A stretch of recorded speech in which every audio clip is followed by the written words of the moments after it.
Good morning everyone. Today we will discuss about the major determinants of personality. Basically there are 7 determinants of personality and in today's class I'll discuss 3 determinants, that is physical, intellectual and emotional. तो the first determinant is physical determinant. Physical determinant का first point है body build. Body build मतलब हमारे body का structure कैसा है. Structure में हम इंक्लूड करते हैं हाइट, वेट और बिहेवियर. ठीक है. अब ये जो हमारा बॉडी स्ट्रक्चर है उसका हमारी पर्सनालिटी पे डायरेक्ट इन्फ्लुएंस भी पड़ता है और इनडायरेक्ट इन्फ्लुएंस भी पड़ता है. डायरेक्ट इन्फ्लुएंस कैसे पड़ता है, जैसे इफ़ेक्ट ऑन एक्टिविटीज़. अब मैं कुछ एक्टिविटी करती हूँ, कुछ भी एक्टिविटीज़, तो उसका बहुत ज़्यादा इम्पैक्ट होता है हमारी बॉडी बिल्ड का. हमारी एक्टिविटीज़ पे बहुत ज़्यादा इम्पैक्ट होता है. हमारे अंदर एनर्जी लेवल कितना है वो उससे भी इफ़ेक्ट पड़ता है. और दूसरों का क्या रिएक्शन आ रहा है हमारी बॉडी बिल्ड के लिए, ये भी बहुत ज़्यादा इफ़ेक्टिव होता है. Second is indirect influence. मतलब कि हम खुद अपने बॉडी स्ट्रक्चर से, हम अपने फिज़िक से सेटिस्फाइड हैं कि नहीं हैं. ठीक है.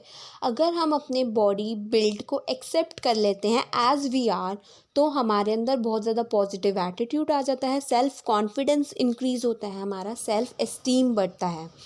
और ऐसा माना गया है कि जो इनडायरेक्ट इन्फ्लुएंस होता है उसका इम्पैक्ट ग्रेटर होता है हमारे डायरेक्ट इन्फ्लुएंस पे. Second point is attractiveness. अगर कोई पर्सन अट्रैक्टिव है तो वो बहुत ज़्यादा अपीलिंग होगा और वो अपने आप को वो बहुत ज़्यादा कॉन्फिडेंट होगा अपने व्यूज़ और अपने ओपिनियंस दूसरों के सामने रखने में. फिर आता है फिज़िकल चेंजेस. एक ह्यूमन बीइंग की बॉडी में कॉन्स्टेंटली चेंजेस आते रहते हैं और इंटरनली चेंजेस भी होते हैं और एक्सटर्नल चेंजेस भी होते हैं. तो उन चेंजेस का हमारी पर्सनालिटी पे कुछ चेंजेस का बहुत छोटा सा इफ़ेक्ट पड़ता है, बट कुछ चेंजेस ऐसे होते हैं जिनका बहुत ज़्यादा ड्रास्टिक इफ़ेक्ट पड़ता है. फिर आता है फिज़िकल डिफेक्ट्स. फिज़िकल डिफेक्ट्स मतलब ऐसा माना जाता है कि अगर कोई पर्सन को फिज़िकल डिफेक्ट है तो उसको बहुत डिफरेंटली रिकॉग्नाइज किया जाता है, which is not good for him. उसको इन्फीरियर वाली फीलिंग आती है और उससे उसका सेल्फ एस्टीम लो होता है और उसकी पर्सनैलिटी पे भी बहुत ज़्यादा इफ़ेक्ट पड़ता है. फिर आता है हेल्थ कंडीशंस. अगर कोई पर्सन मेंटली इल है या फिर उसको कोई फिज़िकल प्रॉब्लम है तो उससे उसका पर्सनैलिटी भी अच्छे से डेवलप नहीं हो पाती. फिर आता है एक्सीडेंट. किसी पर्सन के एक्सीडेंट की वजह से उसको कुछ माइनर इंजरी हो गई है या मेजर इंजरी हो गई है तो इससे उसका सेल्फ कॉन्फिडेंस लो हो जाता है और उसकी पर्सनैलिटी पे भी एडवर्स इफ़ेक्ट पड़ता है. फिर आता है बॉडी कंट्रोल. अगर कोई पर्सन अपनी बॉडी को कंट्रोल करने में सक्षम है, अब वो ईज़िली अपनी बॉडी कंट्रोल कर पा रहा है सिचुएशन टू सिचुएशन, तो इससे उसके अंदर पॉजिटिव एटीट्यूड आएगा, सेल्फ कॉन्फिडेंस इंक्रीज़ होगा और उसकी पर्सनालिटी पे भी इससे अच्छा इफ़ेक्ट पड़ेगा. फिर आता है इंटेलेक्चुअल डिटर्मिनेंट्स. इंटेलेक्चुअल डिटर्मिनेंट्स मतलब उस एक पर्सन के अंदर इंटेलिजेंस लेवल कैसा है उसका, अपनी प्रॉब्लम्स को सॉल्व करने का. फर्स्ट इसमें आता है इंटेलेक्चुअल कैपेसिटी, मतलब उसकी सोचने की क्षमता कैसी है. ठीक है. अब there are certain conditions which affects the intellectual capacities. First आता है फिजिकल कंडीशन.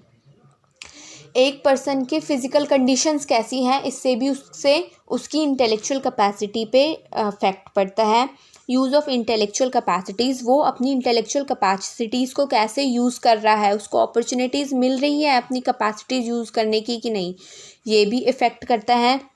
एजुकेशन, पर्सन की एजुकेशन कैसी है, किस टाइप का, मतलब उसका जो स्कूल है वहाँ पे प्रॉपर उनकी स्किल्स इंटेलेक्चुअल कैपेसिटीज़ को एनहांस करने के लिए उनको अपॉर्चुनिटीज़ मिल रही हैं कि नहीं मिल रही. फिर आता है मोटिवेशन. अब motivation age to age vary करता है, बट इंटेलेक्चुअल कैपेसिटी अगर हमें इंक्रीज़ करनी है तो हमें मोटिवेशन की भी बहुत ज़्यादा ज़रूरत होती है. और इमोशनल स्टेट, कोई ऐसा माना जाता है अगर कोई पर्सन इमोशनल डिलेमा में है या बहुत ज़्यादा वो इमोशनली लो है उस टाइम, तो उस टाइम उसकी इमोशनल और इंटेलेक्चुअल कैपेसिटी है वो बहुत ज़्यादा वीक हो जाती है. वो सोचने के मतलब कहते हैं ना कि अभी यार अभी परेशान मत कर, अभी मेरे को कुछ समझ नहीं आ रहा, अभी मैं सोचने के कंडीशन में नहीं हूँ, तो दैट इज़ इमोशनल स्टेट। फिर आता है इंटेलेक्चुअल डेवलपमेंट, मतलब हम अपनी सोचने की क्षमता को कैसे बढ़ाएं। तो हम कैसे बढ़ा सकते हैं, हम नई नई पीपल को, नई नई चीज़ों को एक्सप्लोर करें, नई नई चीज़ें पढ़ें, रीजनिंग करें, तो इससे क्या होगा, हमारी इंटेलेक्चुअल डेवलपमेंट होगी। फिर है डेविएंट इंटेलिजेंस। डेविएंट इंटेलिजेंस बोलते हैं जो नॉर्मल हमारा इंटेलिजेंस लेवल होता है, नॉर्म होती है, उससे या तो हायर या तो lower, that is called deviant intelligence. ठीक है। फिर आता है वैल्यूज़, पर्सन की वैल्यूज़ कैसी हैं, उसके मोरालिटी कैसी हैं, मोरल्स कैसे हैं, और उसके अंदर ह्यूमर कैसा है, इससे भी उसकी पर्सनालिटी पे इफ़ेक्ट पड़ता है। और all these are part of intellectual determinants. So the third determinant is emotional determinant. Emotional मतलब रिलेटेड टू इमोशंस।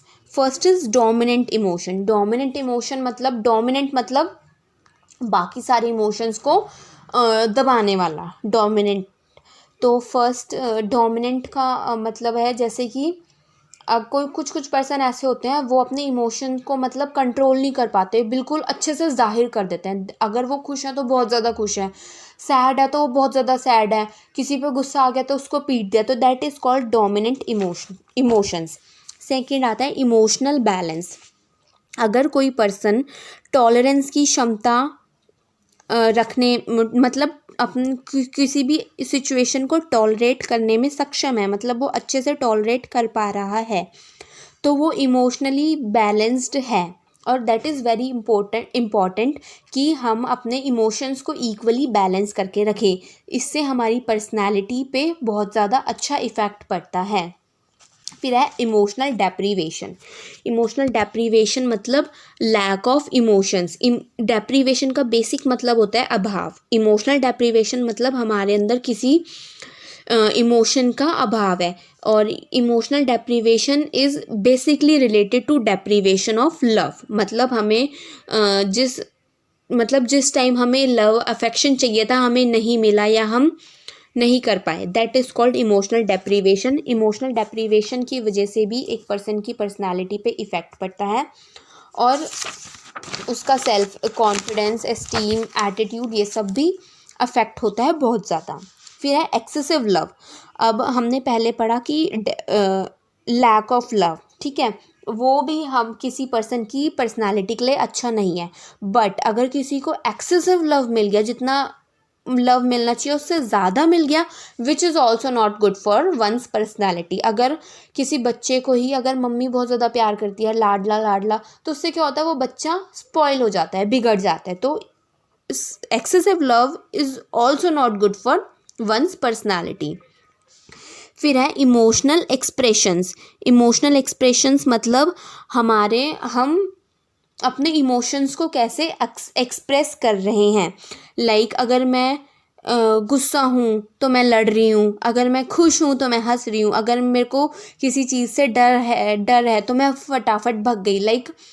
लाइक अगर मेरे को कोई टेस्ट नहीं आता मैम का, तो मैंने छुट्टी कर ली उस दिन। तो दैट इज़ इमोशनल एक्सप्रेशन।